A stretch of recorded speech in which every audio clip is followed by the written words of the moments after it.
വിവരാവകാശ നിയമം. ജനാധിപത്യത്തിൻ്റെ സൂര്യതേജസ് എന്നാണ് വിവരാവകാശ നിയമം അറിയപ്പെടുന്നത്. ഈ നിയമം പാസാക്കുന്ന ആദ്യ രാജ്യം സ്വീഡനാണ് 1766. വിവരാവകാശ നിയമം പാസാക്കുന്ന 55ാമത്തെ രാജ്യമാണ് ഇന്ത്യ. 2005 ഒക്ടോബർ 12-നാണ് ഇന്ത്യയിലെ വിവരാവകാശ നിയമം നിലവിൽ വരുന്നത്. അതിൽ ആകെ 31 വകുപ്പുകളും 2 പട്ടികകളും 6 അധ്യായങ്ങളുമാണ് ഉണ്ടായിരുന്നത്. ആസ്ഥാനം ന്യൂഡൽഹിയാണ്. 2005 ജൂൺ 15-നാണ് പാർലമെൻറ്റ് പാസ്സാക്കിയത്. 2005 ജൂൺ 15-ന് പാർലമെൻറ്റ് പാസ്സാക്കി 2005 ഒക്ടോബർ 12-ന് കേന്ദ്ര വിവരാവകാശ നിയമം നിലവിൽ വന്നു. 2019 ഇതിനെ ഭേദഗതി ചെയ്തിരുന്നു. വിവരാവകാശ നിയമത്തിനു വേണ്ടി ജനകീയ പ്രചാരണം ആരംഭിച്ച സംഘടനയായിരുന്നു മസ്ദൂർ കിസാൻ ശക്തി സംഗതൻ. ഇതിൻ്റെ സ്ഥാപക അരുണ റോയി ആയിരുന്നു. വിവരാവകാശ നിയമത്തിൻ്റെ മുൻഗാമി എന്ന് പറയുന്നത് ഫ്രീഡം ഓഫ് ഇൻഫർമേഷൻ ആക്ട് 2002 നിയമം പാസാക്കിയ ആദ്യ സംസ്ഥാനം തമിഴ്നാടും 1997. 2005 വിവരാവകാശ നിയമം നിലവിൽ വന്ന ആദ്യ സംസ്ഥാനം രാജസ്ഥാനായിരുന്നു. ഈ രാജസ്ഥാനിലാണ് മസ്ദൂർ കിസാൻ ശക്തി സംഗതൻ എന്ന് പറയുന്ന സംഘടന വന്നത്. നിയമം പാസാക്കിയ സമയത്തെ പ്രധാനമന്ത്രി മൻമോഹൻ സിംഗ്, ആ സമയത്തെ രാഷ്ട്രപതി APJ അബ്ദുൽ കലാം, വിവരാവകാശ കമ്മീഷണറായ ആദ്യ വ്യക്തി വജാഹത്ത് ഹബീബുള്ളയാണ്. ആദ്യത്തെ വനിതാ മുഖ്യ വിവരാവകാശ കമ്മീഷണർ ദീപക് സന്ധു. ഇപ്പോഴത്തെ വിവരാവകാശ കമ്മീഷണർ രാജ്കുമാർ ഗോയലാണ്. കേന്ദ്ര വിവരാവകാശ കമ്മീഷനിലെ ആകെ അംഗങ്ങൾ 11 പേരാണ്.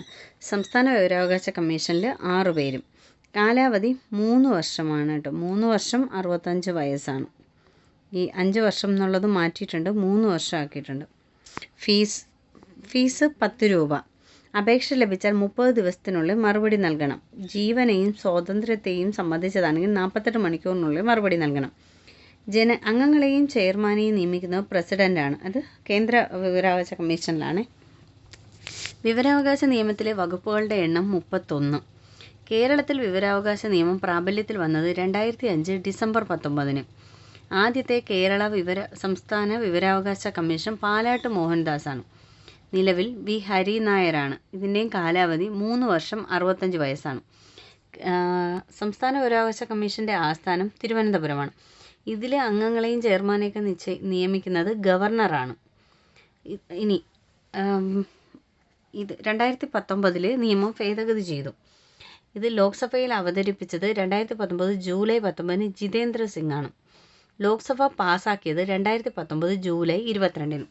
ജൂലൈ 19-ന് അവതരിപ്പിച്ചു. ലോക്സഭ പാസ്സാക്കിയത് ജൂലൈ 22-ന്. രാജ്യസഭ പാസ്സാക്കിയത് ജൂലൈ 25-ന്. 2019 ഓഗസ്റ്റ് 1-നാണ് രാഷ്ട്രപതി ഒപ്പുവെച്ചത്. അന്നത്തെ രാഷ്ട്രപതി രാംനാഥ് കോവിന്ദ് ആയിരുന്നു. ഈ 2019 ഭേദഗതി ചെയ്യപ്പെട്ട വകുപ്പുകൾ 13, 16, 27 വിവരാവകാശ നിയമം എന്ന ആശയം ഇന്ത്യയിൽ ആദ്യമേ അവതരിപ്പിച്ച പ്രധാനമന്ത്രി VP സിംഗ് ആണ്. ആർട്ടിക്കിൾ 19(1)A പ്രകാരം വിവരാവകാശം ഒരു മൗലിക അവകാശമായി കണക്കാക്കാമെന്ന് സുപ്രീം കോടതി പ്രഖ്യാപിച്ചു. ഇതിൽ 6 അധ്യായങ്ങളുണ്ടെന്ന് നമ്മൾ പറഞ്ഞല്ലോ. അതിൽ 1-ാമത്തെ അധ്യായത്തിൽ അതിൻ്റെ ആമുഖത്തെക്കുറിച്ചൊക്കെയാണ് പറയുന്നത്. 2-ാമത്തെ അധ്യായത്തിൽ ഈ അവകാശങ്ങൾ നടപ്പിലാക്കുന്നതിനെക്കുറിച്ച്, 3-ാമത് കേന്ദ്ര വിവരാവകാശ കമ്മീഷനും 4-ാമത് സംസ്ഥാന വിവരാവകാശ കമ്മീഷനുമാണ് കേട്ടോ. ഇത്രയാണ് വിവരാവകാശ കമ്മീഷനെ കുറിച്ചുള്ള പ്രധാന വിവരങ്ങൾ.